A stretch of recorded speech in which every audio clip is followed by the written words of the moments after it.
अस्सलाम वालेकुम स्टूडेंट, आप सब लोगों को खुशामदीद मेरे चैनल बायोलॉजी मेरे साथ में। स्टूडेंट, जैसा कि आप सब लोगों को पता है कि हमने Sindh textbook board exam शुरू की 11th क्लास की बायोलॉजी का चैप्टर 7 स्टार्ट करा हुआ है और उसका हम कवर भी कर रहे हैं। आज उसी चैप्टर का जो टॉपिक है उसको हम कवर करेंगे और उसके जो नोट्स है वो भी मैं आपको प्रोवाइड करूँगा और अमेजिंग कॉन्सेप्ट के साथ में आपको उसके जितने भी टॉपिक है, इंपॉर्टेंट टर्म्स है उनको भी समझाऊंगा। उस टॉपिक का नाम जो हमारे पास है वो है फंजाई लाइक प्रोटोक्टिस्ट। इससे पहले हम प्लांट लाइक प्रोटोटिक्स के ऊपर पहले ही लेक्चर अपलोड कर चुका हूँ। अगर आपने नहीं देखा तो काइंडली आप उसे नीचे देख सकते हैं, उसकी मैं प्लेलिस्ट अलग से बना चुका हूँ।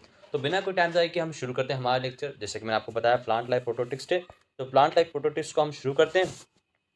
मैंने ये भी बता दिया कि हम इससे पहले वाला चैप्टर भी पढ़ चुके हैं प्लांट लाइक प्रोटोटिस्ट। तो आज हम शुरू कर रहे हैं फंजाई लाइक प्रोटोटिस्ट। देखिए, फंजाई लाइक प्रोटोटिस्ट जब हम शुरू करते हैं तो fungi like protists have two groups. The one group is a slime mold and other group is the water mould.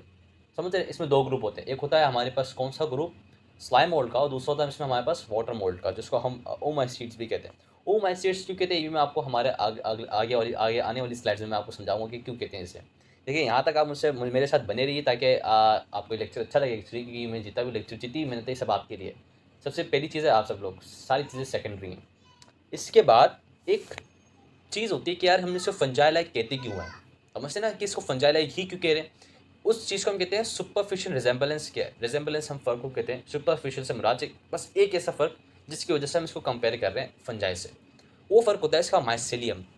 Mycelium fungi की थ्रीड लाइक स्ट्रक्चर जैसी बॉडी होती है, जिसको माइसेलियम कहते हैं। और स्लाइम मोल्ड, वाटर मोल्ड की भी ऐसी ही बॉडी होती है, जिस वजह से हम इसे क्या बोलते हैं, फंजाई लाइक बोलते हैं। और भी बहुत सारी हैं लेकिन सुपरफिशियल यही है।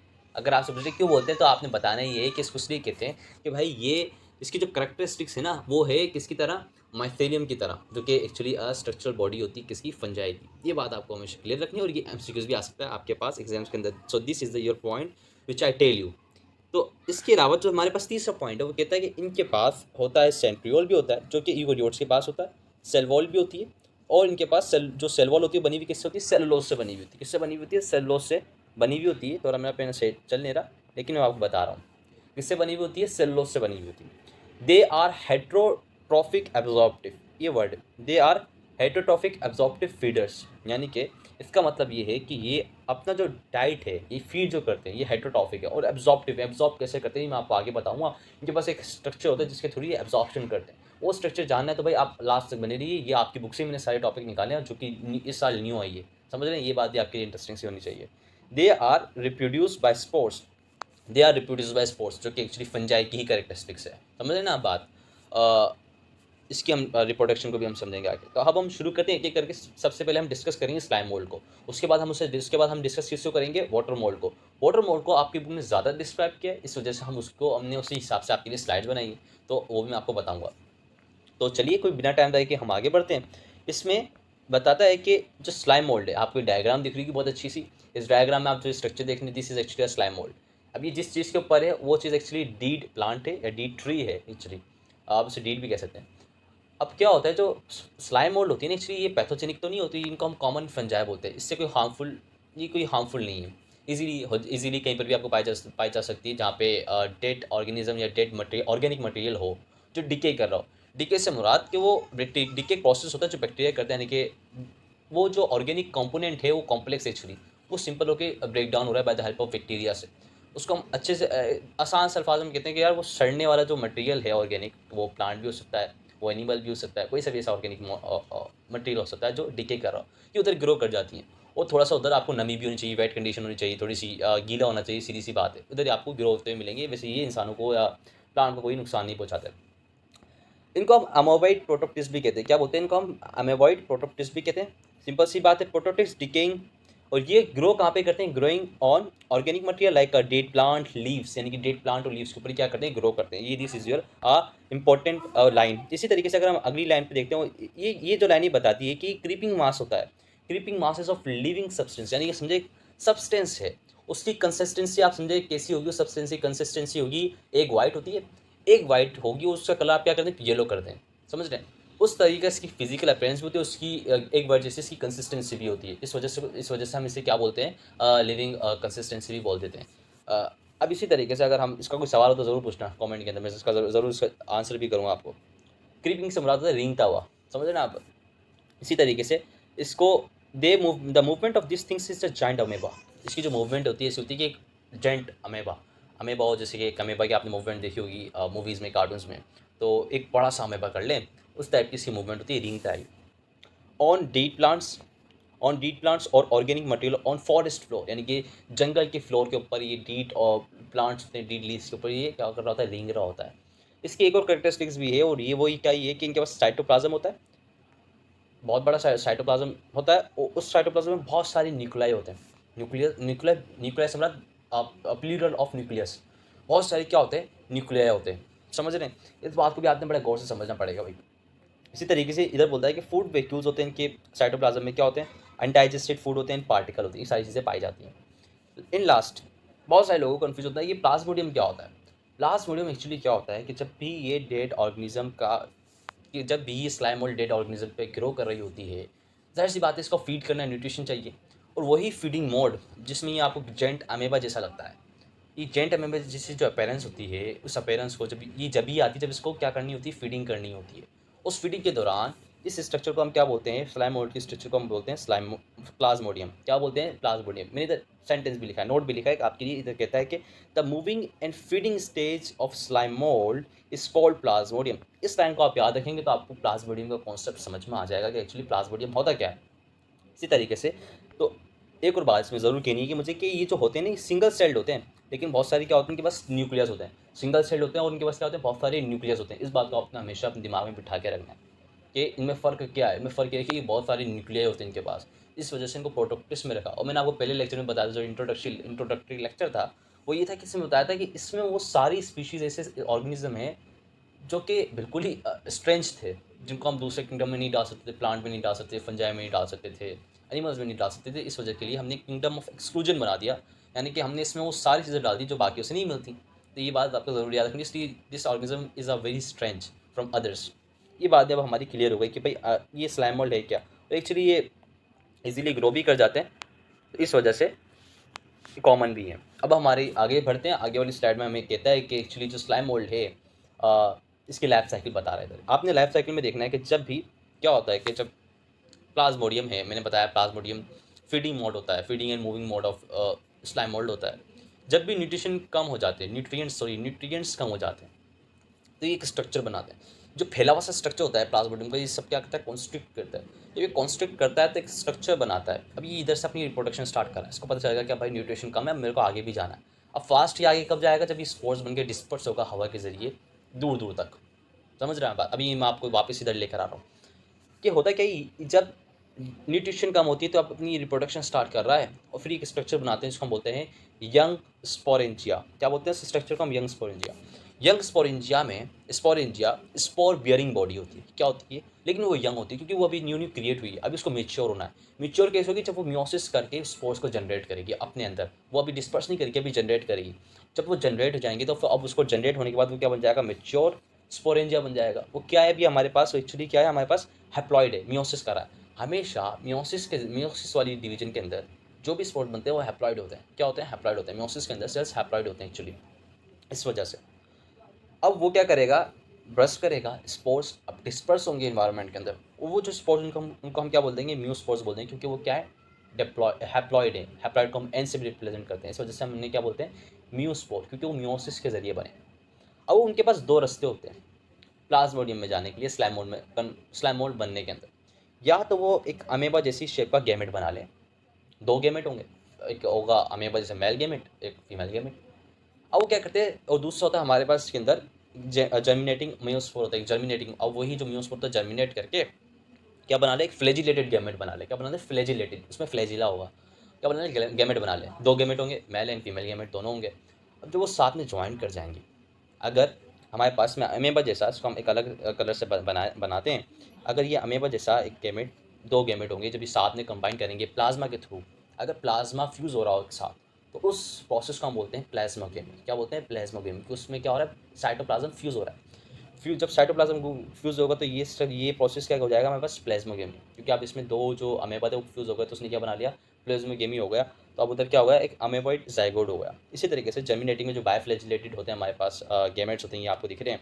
ये जब आगे जाते हैं तो ये भी क्या करते हैं, ये आगे जाके क्या करते हैं, ये कैरियोगेमी करते हैं। क्या करते हैं, इधर भी इन्होंने सबसे पहले प्लाज्मोगेमी करके अपने आप को साइटोप्लाज्म की तरह फ्यूज़ किया।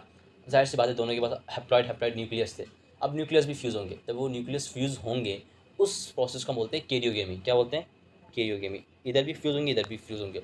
अब वो दोनों जो स्ट्रक्चर थे, जो दोनों अलग अलग रास्ते इन दोनों ने इख्तियार करे, या तो वो अमीबा शेप वाले गैमेट्स में चले गया, तो वो फ्लैजिलेटेड गैमेट्स के अंदर चले गया। अब वो बन जाते क्या, हमारे पास एक ज़ाइगोट बन जाता है, क्योंकि जब हैप्लॉइड हैप्लॉइड सेल मिलते हैं तो डिप्लॉइड सेल बन जाता है, वो डिप्लॉइड ज़ाइगोट कहलाता है एक्चुअली। अब ये डिप्लॉइड ज़ाइगोट प्लाज्मोडियम में ग्रो हो जाएगा। समझ रहे हैं आप बात। अब ये थी इसकी पूरी लाइफ साइकिल, वापस वो लाइफ साइकिल के अंदर ये फॉलो करता रहेगा। अब हमने इसकी क्या समझ ली, इसकी लाइफ साइकिल भी समझ ली है। समझ रहे हैं। अब हम आगे बढ़ाएं इस लेक्चर को। तो अब हम आगे जा रहे हैं पढ़ने के लिए कुछ एक और इम्पोर्टेंट सा टॉपिक है, इम्पोर्टेंट सी बात है, और वो रिलेटेड करती है अब हमारे नेक्स्ट टॉपिक में, जो कि नेक्स्ट ग्रुप होता है किसका, स्लाइम मोल्ड, सॉरी किसका, फंजाई लाइक प्रोटोटिक्स का। उसको हम बोलते हैं वाटर मोल्ड, जिनको हम ओम एसिड्स भी कहते हैं। ओम एसिड जो नाम है एक्चुअली इसलिए दिया गया है कि इनमें जो फीमेल रिप्रोडक्टिव पार्ट्स होता है ओम एसिड्स के अंदर, उसको oogonim कहते हैं। उस oogonim की वजह से इसको क्या नाम दिया गया है, ओम एसिड्स दिया गया है। समझ रहे हैं आप बात। ये बात भी आपने अपने दिमाग में रखी। ये क्लोजली रिलेटेड होते हैं, नहीं क्लोजली रिलेटिव होते हैं किससे, फंजाई से। क्यों रिलेटिव होते हैं, अब ये बात भी आपने याद रखनी है। This is your MCQ, can be asked in your exams, this can be your short question. इस बात को भी आपने अपने दिमाग में बिठा के रखना। इसलिए होता है कि भाई इसमें क्या होता है कि इनके पास क्या होती है, ए सेपरेट हाइफी होती है। ए सेपरेट हाइफी से मुराद क्या होती है, एक लॉन्ग सा स्ट्रक्चर होता है ऐसे, ये इसमें कोई एक दीवार नहीं होती ऐसे। क्या नहीं होती, ऐसे दीवार नहीं होती। इस दीवार को हम बोलते हैं क्रॉस वॉल बोलते हैं, जो क्रॉस करके इसको एक इंडिविजुअल सेल बना दें। ये इसमें नहीं होता, इसलिए इनको हम नॉन सेप्टेड भी कहते हैं और ए सेप्टेड भी कहते हैं। ए सेपरेटिव से मुराद ये होता है कि विदाउट द वॉल। और ये इलोंगेटेड भी होते हैं। क्या होते हैं ये, इलोंगेटेड भी होते हैं, एसेप्टेड भी होते हैं। इस बात को भी आपने क्या कर लेना है, क्लियर कर लेना है। यानी कि इलोंगेटेड, एसेप्टेड और मल्टी न्यूक्लिएटेड होते हैं। इस टाइप की हाइफी को हम क्या बोलते हैं, क्यूनोसाइटिक बोलते हैं। क्या बोलते हैं, क्यूनोसाइटिक बोलते हैं। ये टर्म भी अब आपकी क्लियर होगी कि क्यूनोसाइटिक एक्चुअली वर्ड का मतलब क्या, यानी कि ऐसी हाइफी जो कि मल्टी न्यूक्लिएटेड हो, एसेप्टेड हो और इलोंगेटेड हो, उसको हम क्यूनोसाइटिक बोलते हैं। अब इसके अलावा अगर हम आगे बढ़ते हैं तो आगे इधर हमारे से पूछता है कि डिफरेंट फंजाई ड्यू डिफरेंट अभी बोलते हैं डिफरेंट क्यों ये फंजाई से, इसलिए डिफरेंट है क्योंकि उसके पास जो सेल वॉल होती है वो किससे बनी होती है, सेलुलोज से बनी होती है। इसके पास फंजाई की जो सेल वॉल है वो किससे बनी हुई होती है, हमारे पास काइटिन से बनी हुई होती है, जो कि रिच्ड मटेरियल होता है बहुत ज़्यादा। इसके बारे में अगर हम इसकी एग्जाम्पल की बात करते हैं तो इसकी एग्जाम्पल में हमें एग्जाम्पल मिलती है, इसको हम फाइटोफथूरा इन्फेस्टेंट बोलते हैं। वाटर मोल्ड होती है, पैथोजिन होती हैं। इस बात को मुझे पहले बताना था लेकिन मैं अभी आपको बता रहा हूँ कि पैथोजिन होती हैं। ये प्लांट्स के अंदर डिजीज कॉज करती हैं। क्या करती हैं, प्लांट्स के अंदर डिजीज कॉज करती हैं। डिजीज से मुराद क्या होती है कि क्या कॉज करती है प्लांट के अंदर, blight potato and tomato cause होती है। ब्लाइट पोटैटो की मैं आपको तस्वीर दिखाता हूँ। क्या होता है कि ये इसके जो स्पेशल स्ट्रक्चर होते हैं, मैं आपको अभी इसका स्ट्रक्चर भी दिखाऊंगा। हम फंजाई की बॉडी को माइसीलियम बोलते हैं। जाहिर सी बात है, तो बहुत सारी हाइफी इकट्ठी होती है तो एक बॉडी बनाती है, उस बॉडी को माइसीलियम बोलते हैं। तो इसमें भी हम उसे क्या बोलेंगे, माइसीलियम। मैं भी आपको इसका आगे स्ट्रक्चर भी बताऊंगा। तो क्या कॉज करते हैं, ब्लाइट पोटैटो। उसकी मैं इमेज भी दिखा देता हूँ कि ब्लाइट पोटैटो कैसा दिखता है। यानी कि ब्लाइट का मतलब होता है कि बिल्कुल काला हो जाता है, सड़ जाता है। सड़ कैसे जाता है, वो इसलिए सड़ जाता है क्योंकि उसके जो सेल होते हैं डेड होना शुरू हो जाते हैं, इसकी वजह से। समझ रहे हैं ना आप ये बात। तब हम आगे बढ़ते हैं। ये यानी कि ये क्या लेकर आ जाता है, कहत लेकर आ जाता है फसल के ऊपर। आपकी जो फसल होती है उसकी पूरी पूरी फसल बर्बाद कर देता है। अब हम आगे बढ़ते हैं। आगे बढ़ते हैं तो इधर हमें स्ट्रक्चर ही पता चलेगा। माइसीलियम एक्चुअली इसकी बॉडी को कहते हैं। इसकी बॉडी एक्चुअली क्या होती है, ब्रांच होती है, आपको पता है, इलोंगेटेड ब्रांच लाइक होती है। एसेप्टिक कोइनोस्टैटिक हाइफी होती है। ये मैं आपको बता सकता हूँ कि एसेप्टिक और हीमोफाइटिक या कोइनोस्टैटिक का मतलब क्या होता है। इनके पास एक स्पेशल सा स्ट्रक्चर होता है जिसको हाउस्टेरिया कह रहे होते हैं। क्या कह रहे होते हैं, हाउस्टेरिया कह रहे होते हैं। ये जो स्ट्रक्चर होता है क्या करता है, ये इंटर करता है, which enter in the mesophyll cell. Mesophyll cell plant के लीफ के अंदर होते हैं। प्लांट की लीफ के अंदर इंटर करती है ब्रांचेस की, और उसमें से ये ब्रांचेस में से एक स्ट्रक्चर होता है जो सेल के साइटोप्लाज्म में इंटर होता है। वहाँ से न्यूट्रिएंट को एब्जॉर्ब करता है। जब जाहिर सी बात है, जब सेल से सारे न्यूट्रिएंट्स ले लेगा, सेल तो खुद डाय मर जाएगा। जब वो मरेगा तो जाहिर सी बात है कि लीफ मर जाएगा, पौधा मर जाएगा। तो इस वजह से वो जो आपकी फ्रूटिंग बॉडी थी, वो जैसे कि आलू, potato is a fruiting body of plant. कौन से प्लांट की, पोटैटो प्लांट की। इस वजह से वो प्लांट डाय होना शुरू हो जाएगा। यही बात टोमेटो के अंदर भी थी कि इसने क्या किया, टोमेटो के प्लांट को इसी तरीके से। इधर आपको डायग्राम दिखेगी, देखिए डायग्राम में एक्चुअली यही बात बता रहा है। मैं भी आपको पूरी इसको एक्सप्लेन कर दूं। मैंने आपको बताया कि मीजोफिल सेल के अंदर, मीजोफिल सेल के साइटोप्लाज्म में इंटर करते हैं और प्लांट्स टू एब्सॉर्ब न्यूट्रिएंट्स। इसी तरीके से अगर हम चेक करते हैं जो हिस्टोरिया होता है, Historia is structure of obligate parasite. Obligate parasite क्या होता है, मैंने आपको बताया हिस्टोरिया वो स्ट्रक्चर होता है जो ब्रांच से निकलता है, हाइफी से निकलता है, सेल के अंदर जाके एंटर होता है। लेकिन ये जो स्ट्रक्चर हिस्टोरिया होता है ये सिर्फ ऑब्लिगेट पैरासाइट के पास ही होता है। ऑब्लिगेट पैरासाइट वो होते हैं जो सिर्फ प्लांट्स के ऊपर, यानी कि मैं बोलूँ कि ये सिर्फ लिविंग स्पीशीज़ के ऊपर ही ग्रो कर सकते हैं, डेड ऑर्गेनिज्म के ऊपर ही ग्रो कर सकते हैं, प्लांट के ऊपर ही ग्रो कर सकते हैं। इनको हम आर्टिफिशियल तरीके से ग्रो नहीं करवा सकते। समझ रहे हैं आप बात? तो इस वजह से ये जो स्ट्रक्चर, इस स्ट्रक्चर की वजह से इसको हम क्या बोलते हैं, ये जो स्ट्रक्चर होता है क्या होता है, ये ऑब्लिगेट पैरासाइट होता है, यानी कि बिल्कुल पैरासाइटिक होता है, यानी कि उनको पैरासाइट करता है ऑब्लिगेट प्लांट्स को। हिस्टोरिया को एक और नोट में अगर आपको डिफाइन करना चाहिए कि व्हाट इज हिस्टोरिया, तो आप उसे ऐसे भी कह सकते हैं कि haustoria is specialise penetrating absorption of device, यानी कि क्या करती है कि पेनिट्रेटिंग एंड एब्जॉर्प्शन डिवाइस होती है। क्या होती है? पेनिट्रेटिंग एंड एब्जॉर्प्शन डिवाइस होती है हिस्टोरिया। इससे आप इसको डिफाइन भी कर सकते हैं। अगर आपको इस पॉइंट में कोई भी क्लियर बात हो गई तो लाइक कर दो। क्या कर दो? लाइक कर दो, ताकि मुझे पता चले कि आप सब लोगों को क्लियर हो रही है बात। अब डायग्राम को देखो कि किस तरीके से इंटर कर रहा है। ये देखिए ब्रांच है, ये ब्रांचेज है बहुत सारी, ये वाली सारी ब्रांचेज है। ये ब्रांचेज सेल के बीच में से जाके अलग अलग सेल्स पे जा रही है। जैसे कि अभी इसने इधर आया, अब इसमें ये घुसेंगे कैसे? इसने ये हिस्टोरिया बनाया। ये हिस्टोरिया दिख रहा है आपको? ये हिस्टोरिया, दिस इज हिस्टोरिया। अब ये प्लांट के अंदर जा रहे हैं। प्लांट के, ये एक्चुअली प्लांट के लीफ के अंदर घुस चुका है। ये लीफ के अंदर किस में जा रही है? मीजोफिल सेल के ऊपर अटैक कर चुके हैं, क्योंकि अब इनके जो स्टोरी है अंदर जाकर साइटोप्लाज्म से न्यूट्रिएंट एब्जॉर्ब करेंगे और अपने आप की ग्रोथ करते रहेंगे, क्योंकि इनकी फीडिंग मोड है। फीडिंग मोड में ये सही करते हैं। इस वजह से इनको हम पैरासाइटिक भी बोलते हैं, पैथोजेनिक भी बोलते हैं। तो ये बात अब आपको क्या होनी चाहिए? पता होनी चाहिए, और ये बात आपको क्लियर भी हो गई होगी किस तरीके से एंटर करें। आप देख सकते हैं इमेज के अंदर। अब हम आगे बढ़ते हैं। आगे के अंदर ये कह रहा है कि इसकी जो रिप्रोडक्टिव साइकिल है उसको भी समझना जरूरी है। देखिए, reproductive cycle is very compulsory to understand the whole microorganism, और सॉरी ऑर्गेनिज्म एक्चुअली। बहुत type of the reproduction occur, यानी कि बहुत टाइप जो होती है रिप्रोडक्शन की, वो होती है इसमें ओमाइसीट्स कहते हैं, यानी कि वाटर मोल्ड के अंदर। सबसे पहली जो सेक्शुअल होती है वो होती है किससे? जूस्पोर के थ्रू होती है, डन थ्रू द जूस्पोर, नहीं है, विच इज़ अ बायफ्लैजिलेट। उसमें दो फ्लैजिला होते हैं, और वो एक सेक्शुअल होती है। इसी तरीके से जो सेक्शुअल होती है वो किसके थ्रू होती है? Gametangia. Gametangia is reproductive part. Female reproductive part को हम क्या बोलते हैं? एंथ्रीडियम बोलते हैं। और मेल रिप्रोडक्टिव पार्ट को हम क्या बोलते हैं? ओगोनियम बोलते हैं। इसकी वजह से हम इसको क्या बोलते हैं? ओमाइसिट्स नाम देते हैं, क्योंकि फीमेल पार्ट का नाम ही ओगोनिया था। ओगोनिया था एक्चुअली, बोल रहा हूँ मैं इसे। इस बात का अब हम इसकी थोड़ी रिप्रोडक्टिव साइकिल को भी समझ लेते हैं। ये आपको रिप्रोडक्टिव साइकिल, इसको मैंने इंटरनेट पे से लिया था एक्चुअली, क्योंकि ये बहुत ईजी थी समझना। देखिए, ये आप देख रहे हैं कि this is a female reproductive part, इसमें बहुत सारे एग्स हैं। अब क्या होगा इसमें? देखिए, आप इंथ्रीडिया पार्ट भी अलग से रिप्रेजेंट किया जा रहा है, और oogonia जो कि फीमेल रिप्रोडक्टिव पार्ट है। अब क्या करते हैं, इसमें से एक एग निकलता है फीमेल रिप्रोडक्टिव पार्ट में, तो फ्यूज़ होता है। फ्यूज़ होने के बाद अभी जब फ्यूज़ होता है तो क्या बना लेते हैं? ज़ायगोट बना लेते हैं। ज़ाहिर सी बात है, जब दो हैप्लॉइड सेल आपस में मिलेंगे तो वो डिप्लॉइड ज़ायगोट बना देंगे। तो वो डिप्लॉइड ज़ायगोट बनते हैं, तो वो आगे चल के क्या हो जाते हैं? आगे चल के अब वो स्पोर बन चुके हैं। अब वो जो स्पोर है उनको हम क्या बोलते हैं? ज़ूस्पोर बोलेंगे। क्या बोलेंगे? वो उन स्पोर को हम, सॉरी क्या बोलते हैं? ज़ूस्पोर इधर नहीं बोलेंगे एक्चुअली। अब इधर हम उन स्पोर को बोलेंगे ज़ायगोट या जर्मिनेशन। अब इधर क्या होगा? ये जो स्पोर बने अभी जर्मिनेट करेंगे। क्या करेंगे? जर्मिनेट करके किसमें कन्वर्ट हो जाएंगे? ये जूस्पोर जब ये जर्मिनेट होंगे तो ये किसमें कन्वर्ट हो जाएंगे? आपके डायरेक्ट एक कोलेसी स्ट्रक्चर में, जिसको हम वाटर मोल्ड बोलते हैं। इसी तरीके से आप एसेक्सुअल में क्या होता है कि ये क्या करें फिर? ये यहाँ से ही ये फिर क्या करते हैं? एसेक्सुअल मोड के अंदर ये जूस्पोर बनाते हैं। क्या बनाते हैं? जूस्पोर, जो कि डिप्लॉयड होते हैं एक्चुअली। जूस्पोर भी डिप्लॉयड होते हैं। और वो जो जूस्पोर होते हैं वो क्या किसमें कन्वर्ट होते हैं? फिर फर्दर जाके सिस्ट बनते हैं। और सिस्ट बनने के बाद वो वापस फिर वो क्या बनाते हैं? जर्म ट्यूब बनाते हैं। वो जर्म ट्यूब फिर किसमें कन्वर्ट हो जाती है? आपकी जाके वापस वही स्लाइम मोल्ड के अंदर जाके कन्वर्ट हो जाती है। आप इस बात को, इस स्ट्रक्चर को गौर से देखें। यानी कि पहले इसमें अगर हम सेक्सुअल में देखते हैं, male reproductive part, female reproductive part, दोनों एक और दोनों अपने अपने सेक्स रिलीज करते हैं, और फिर वो क्या बना देते हैं? एक फर्टिलाइज ज़ायगोट बना देते हैं। और जो फर्टिलाइज ज़ायगोट होता है वो उसको हम उस पर कहते हैं, किसके अंदर कहते हैं उसको हम? सेक्सुअल रिप्रोडक्शन के अंदर कहते हैं। समझ रहे हैं? और ये जो ये डिप्लॉयड स्पोर होता है वो फर्दर जाके क्या करता है? डिस्पर्स कर देता है अपने स्पोर। जब वो डिस्पर्स अपने स्पोर करता है, वो जो जाइगोट होता है वो अपना फर्टिलाइज जर्मिनेट होता है। जर्मिनेट होने के बाद वो किसके अंदर बन जाता है? वो किसके अंदर चले जाता है वो आगे फर्दर? या तो वो आपका क्या बन जाए? स्लाइम मोल्ड बन जाता है। और ए सेक्सुअल के अंदर वो एक जो ए सेक्सुअल होती है वो किसके थ्रू की जाती है? आपके जू स्पोर के थ्रू की जाती है। और जू स्पोर को भी आप चेक कर चुके हैं।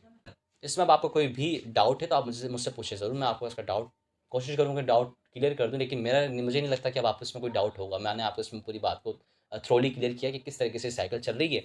अगर आप अब आप अपनी बुक को भी देखते हैं खोल के इस लेक्चर के बाद, मुझे उम्मीद है कि अब आपको अपनी बुक में सारी बातें समझ में आएगी। ये मेरा आपसे एक मेरा दावा है। समझ रहे हैं आप बात? तो अगर समझ में आया हो कुछ भी तो मुझे ज़रूर लाइक कीजिएगा, और इस वीडियो को काइंडली शेयर भी ज़रूर कर दीजिएगा, क्योंकि बहुत ज़्यादा मेहनत रिक्वायर होती है इस काम में।